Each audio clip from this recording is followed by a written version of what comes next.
수학하 3단원 경우의 수를 시작하겠습니다.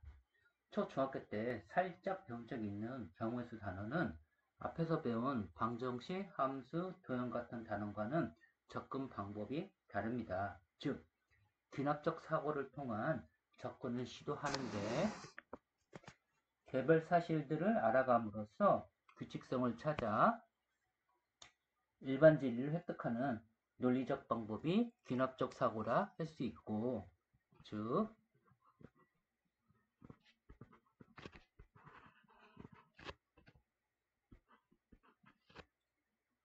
이렇게는 조그만 것들이 개별 사실이라고 한다면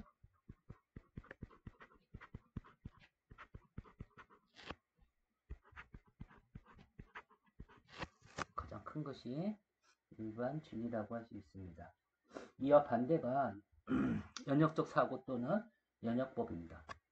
특히 방정식, 앞에서 배운 방정식, 함수,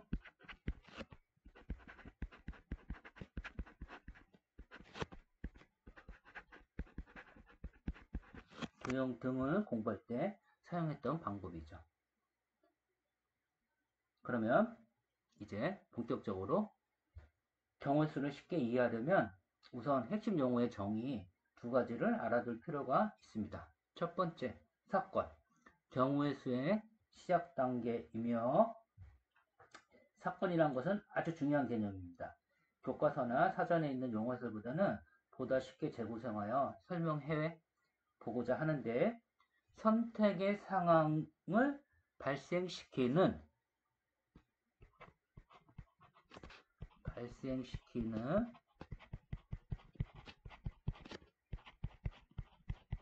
일련의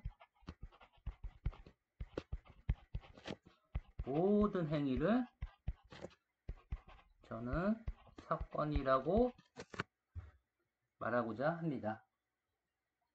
보통 수학에서는 실험이나 관찰 같은 과학적 방법을 이용해서 구하고자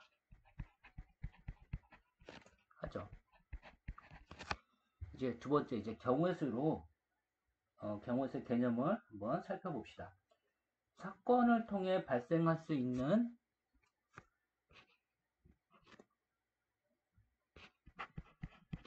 사건을 통해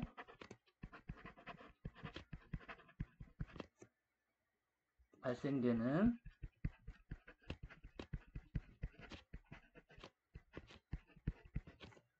모든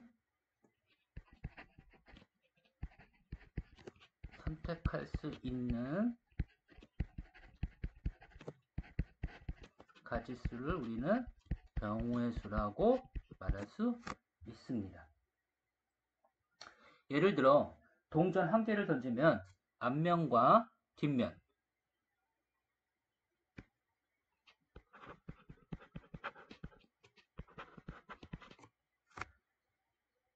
경우의 수가 두 가지가 있다고 말해줄 수가 있고요. 그 다음에 주사위 한 개를 던지면 선택할 수 있는 경우의 수가 1, 2, 3, 4, 5, 6 이렇게 6가지 경우의 수가 있다고 말할 수가 있습니다. 그리고 경우의 수를 셀 때 중요한 세 가지 원칙이 있는데 여기 잘 나와 있죠? 경우의 수 판단의 기본 원칙은 첫 번째, 순서를 정해서, 그 다음에 두 번째, 빠짐이 있는지 없는지, 그리고 마지막으로 중복해서 센 게 있는지 없는지를 반드시 확인할 수 있어야 합니다. 그 다음에 우리가 경우의 수를 다룰 때 경우의 수를 나타내는 방법으로 크게 세 가지가 있어요. 첫 번째, 나뭇가지 모형, 수영도. 두 번째, 순서상 모형. 세 번째, 표가 있는데 각각의 사용법을 알아보면 예를 들어 서로 다른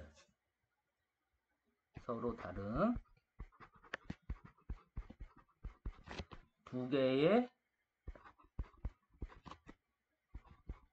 동전을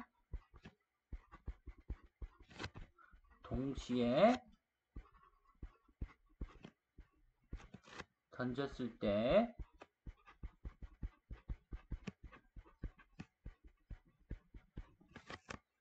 나올 수 있는 경우의 수를 확인해 봅시다.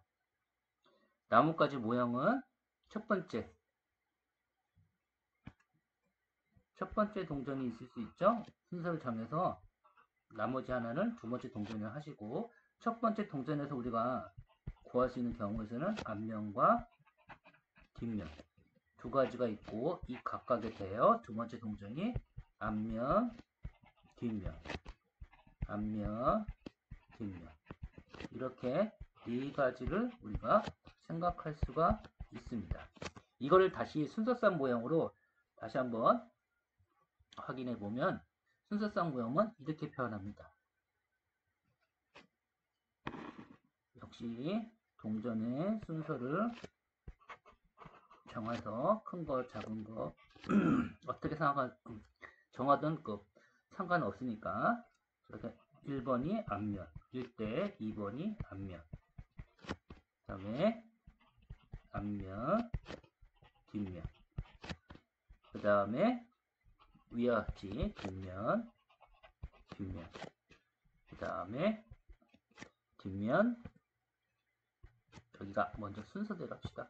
뒷면, 앞면, 그 다음 뒷면, 이렇게 나타내는 방법을 순서상 모형이라 하고요. 마지막으로 표의 모형을 사용하려면 먼저 표를 그려야 되겠죠.